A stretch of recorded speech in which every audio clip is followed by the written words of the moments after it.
Créitu o fielatu son algunos de los términos económicos asturianos que se recogen en Termás. Es una nueva herramienta que podemos consultar a través de la página web de la Academia de la Llingua y que ofrece propuestas lingüísticas a palabras especializadas.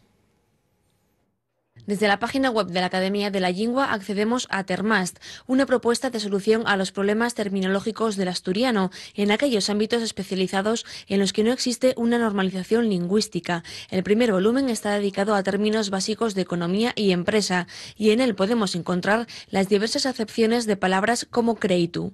Que sean personas concretes o grupos de personas los que dean a la conocencia pública, los que asoleyen a través de la red la so particular propuesta de solución a los problemas concretos que la lengua asturiana va teniendo. Termast incorporará la próxima semana la segunda publicación, correspondiente a terminología jurídica.